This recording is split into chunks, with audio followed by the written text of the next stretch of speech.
Zeus, god of the sky. Zeus is the god of the sky, thunder, law, and divine authority. As king of the Olympians, he commands storms, lightning, and atmospheric phenomena. His primary weapon is the thunderbolt, forged by the Cyclopes, capable of leveling fortresses or killing immortals. He can fly, either by direct movement through air or by altering gravity around himself. Zeus hears prayers and sees events from Olympus, especially those involving oaths or injustice. He is immortal and immune to aging or disease. He can shapeshift into animals, humans, or natural forces to move undetected or influence events. Though he can be overpowered briefly, as with Typhon, no god defeats him permanently. He holds full authority over Poseidon and Hades after the Titanomachy, and can suppress lesser gods by command. He cannot override fate, which remains outside his control. In raw power, range, and influence, Zeus ranks as the most powerful Olympian.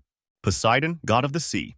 Poseidon is the god of the sea, earthquakes, storms, and horses. He rules all saltwater domains and is second only to Zeus in power among the Olympians. His weapon is the trident, also forged by the Cyclopes, which can stir oceans, shatter rocks, cause tsunamis, and split the ground during quakes. In water, his strength is at its peak. He can summon sea monsters, manipulate tides, and communicate with all marine life. Poseidon can travel through oceans instantly and is capable of limited flight by riding sea winds or using divine propulsion. He created the first horse and controls all equine creatures. Though immensely powerful, he lacks Zeus's reach over the sky and law. He is immortal and invulnerable to mortal harm. He does not control the underworld and cannot affect the domain of fate. He once tried to overthrow Zeus but failed. In battle, he excels in environmental destruction and is a close-range brute force god. On land, he is weaker but still dangerous. Hades, god of the underworld.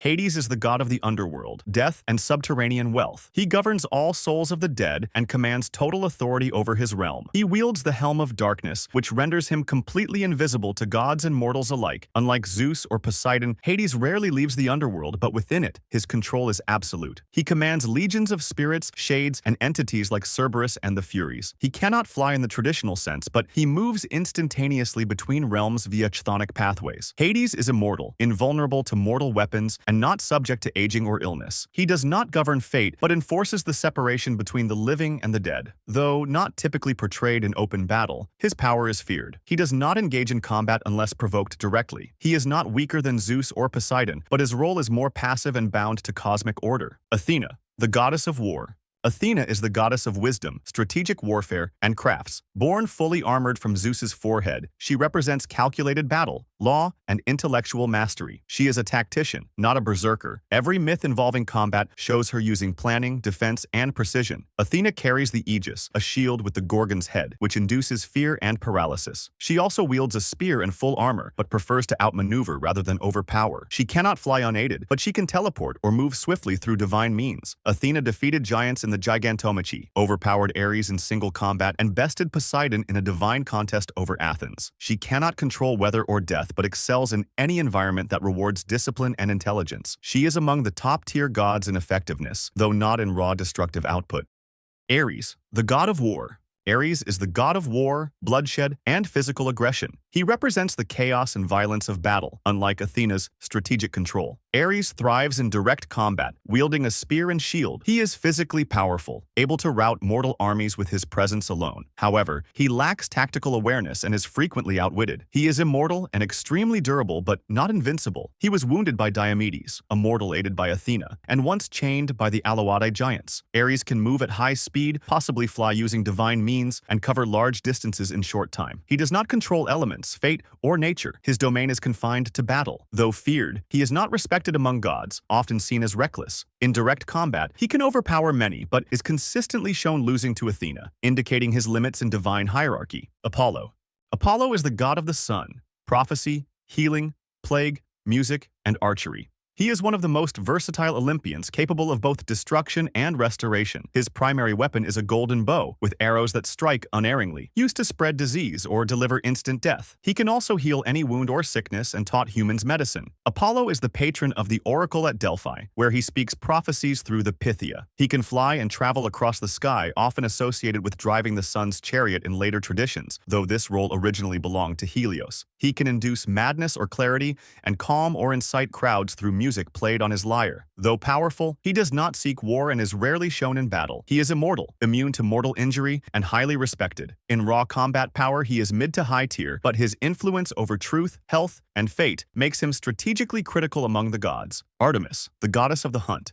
Artemis is the goddess of the hunt, wilderness, archery, and childbirth. She is a virgin goddess, fiercely independent, and protector of young women and wild animals.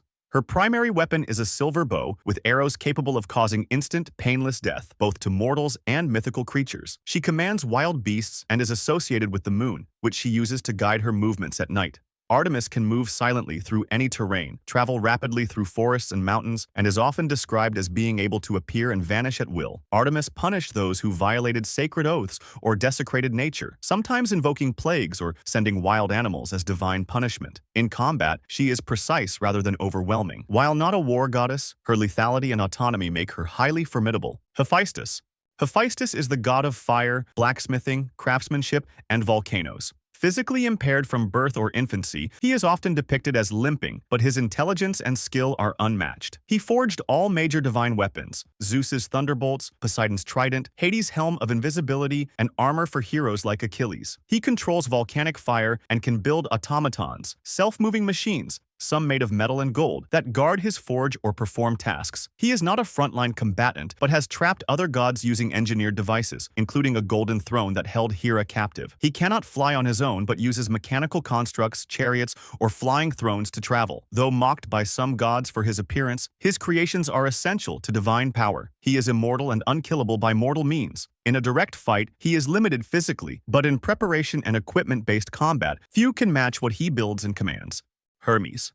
Hermes is the god of travel, communication, language, and boundaries. He is also the divine messenger and guide of souls to the underworld. He wears winged sandals, talaria, and a winged cap, petasos, which grant him the ability to fly at high speed. He carries the caduceus, a herald staff that can put gods and mortals to sleep, break spells, or calm conflicts. Hermes can move freely between all realms, Olympus, Earth, and the underworld, making him one of the few gods who can cross divine boundaries without restriction. He is extremely intelligent, agile, and cunning, often using trickery and stealth rather than brute force. Though not a warrior, he can fight when needed and is impossible to catch. He is often underestimated but never outmaneuvered. Dionysus, god of frenzies and festivities.